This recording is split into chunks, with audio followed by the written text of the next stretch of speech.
नमस्कार दोस्तों, कैसे हैं आप? दोस्तों, ये एक वीडियो जो है ये एक फैमिली के ऊपर है और ये हर किसी की फैमिली के लिए है,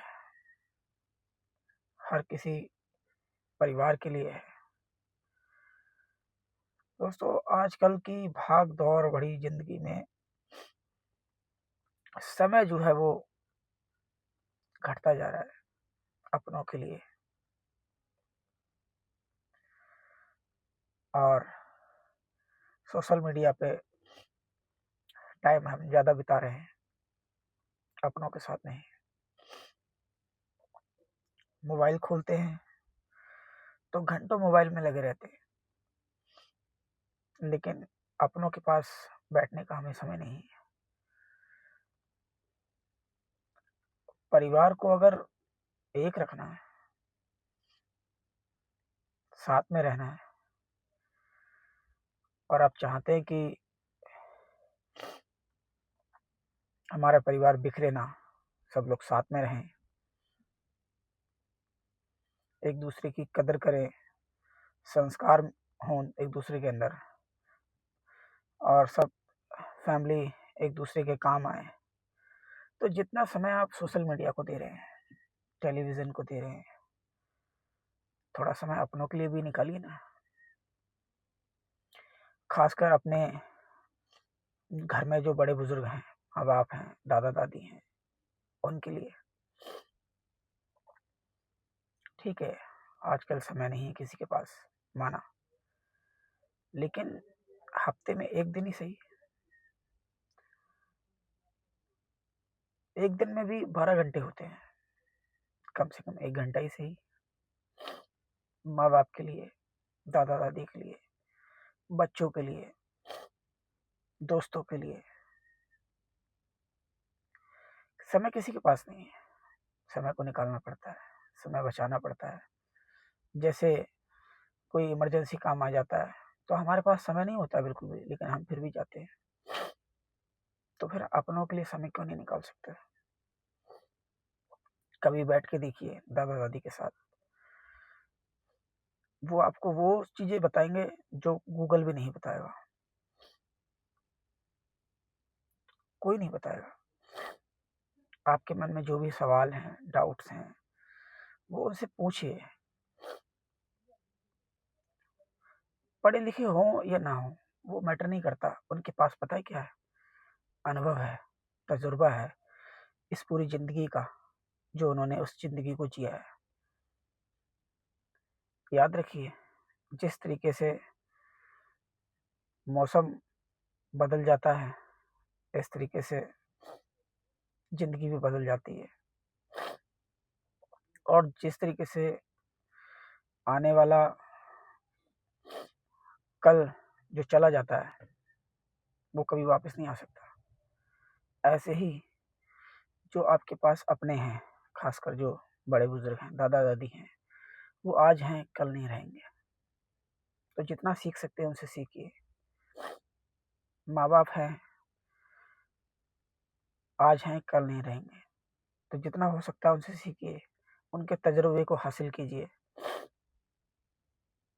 मैं दावा करता हूँ कि आपको जो अनुभव उनके साथ बैठने से मिलेगा, वो कहीं नहीं मिलेगा, क्योंकि उन्होंने इस ज़िंदगी को जिया है, हर दिन जिया है। और याद रखिए, जितना समय आप अपने दोस्तों को दे रहे हैं, फालतू चीज़ों को दे रहे हैं, उसमें से 10% समय भी अपने माँ-बाप को दीजिए। उनके साथ कम से कम हफ्ते में 1 दिन बैठ के लंच कीजिए, डिनर कीजिए, ठीक है? और उस लंच करते समय उनसे ढेर सारी बातें कीजिए, लंच करने के बाद ढेर सारी बातें कीजिए। जो पूछना है पूछिए, क्योंकि ये वो शिक्षक हैं जो फ्री में आपको एडवाइस देंगे। आपके आगे आने वाले भविष्य के लिए आपको अच्छी चीज़ें बताएँगे। तो इनके साथ बैठिए और इनके लिए समय दीजिए। क्योंकि देखिए, अगर ये अपना समय आपको नहीं देते, तो आज आप भी इस मुकाम पे नहीं होते अगर ये सब अपना समय आपको नहीं देते।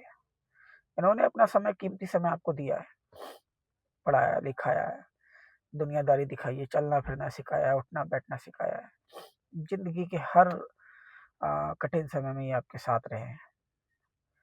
तो फिर आज इनको आपकी जरूरत है तो आपने इन्हें अकेला क्यों छोड़ दिया है? ऐसा ना करें। जिंदगी बड़ी अनमोल है और ये जिंदगी एक बार हाथ से निकल जाएगी तो दोबारा वापस नहीं आएगी। जो कुछ भी आपके पास है वो एक बार आपके हाथ से छूट जाएगा, दोबारा नहीं आएगा।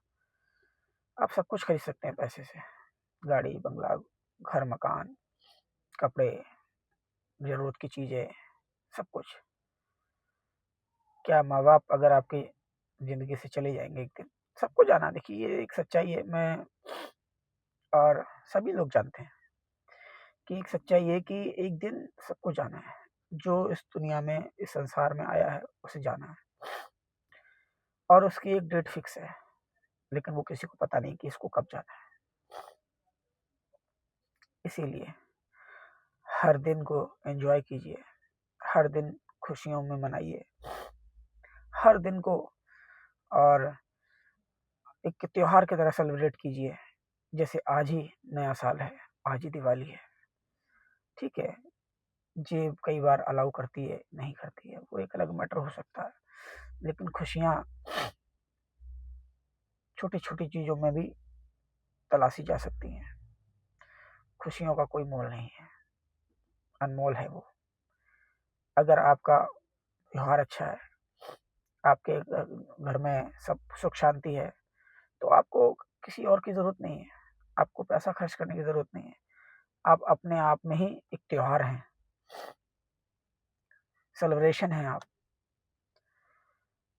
आप एक बार अपने माँ बाप के साथ बैठ के तो देखिए, उनसे पूछिए, पापा आपने पढ़ाई कैसे की, कैसे आगे जीवन जिया, कैसे आपने ये तैयारी की, कैसे आपने जो आपके और उनसे सीखना चाहते हैं वो सीखिए।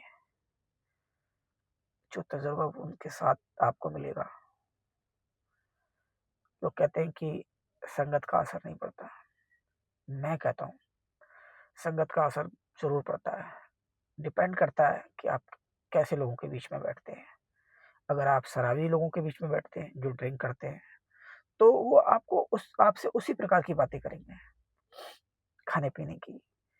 अगर आप धार्मिक लोगों के बीच में बैठते हैं, जैसे संत महात्मा साधु संत के बीच में बैठते हैं, तो वो आपको ज्ञान, गीता, भगवत गीता, ठीक है, धार्मिक चीजों के बारे में बात करेंगे, हमारे सनातन धर्म के बारे में बात करेंगे, आपको उन्हीं चीजों के बारे में बताएंगे, ठीक है। वही आप जुआ खेलने वालों के बीच में बैठेंगे तो वो उस तरीके की आपको टिप्स देंगे। मतलब जिस तरीके के लोगों में बैठेंगे उसी तरीके की आपको, आपके साथ व्यवहार होगा, आपके साथ बर्ताव होगा। तो संगत का असर बहुत पड़ता है। डिपेंड करता है कि आप क्या उठना बैठना किन लोगों के साथ है। अच्छे लोगों के साथ बैठिए, अच्छे लोगों के साथ समय बिताइए, अच्छे लोगों के साथ अपना जिंदगी को जीने का प्रयास कीजिए। संगत का असर जरूर पड़ता है। मैं अपने जीवन में इस चीज को जरूर मानता हूँ। जो समय है ना, समय जो सिखाता है वो कोई नहीं सिखाता। समय बड़ा बलवान है, समय से बड़ा कुछ भी नहीं। समय आपको बीच बीच में याद दिलाता रहता है कि तुम क्या हो, तुम्हारी हैसियत क्या है। तो हमें अपना गुजरा हुआ कल कभी भूलना नहीं चाहिए। उसको अपनी जिंदगी में कहीं ना कहीं स्थान जरूर देना चाहिए, ताकि वो हमें एहसास कराते रहे कि आप कहाँ से उठ के आए थे और आज क्या हो। हम कितने भी बड़े क्यों ना हो जाएं, कितना भी पैसा क्यों ना आ जाए, खाएंगे तो रोटी ही ना। और परिवार साथ में अगर रहता है तो आपसे ज़्यादा भाग्यशाली कोई नहीं है।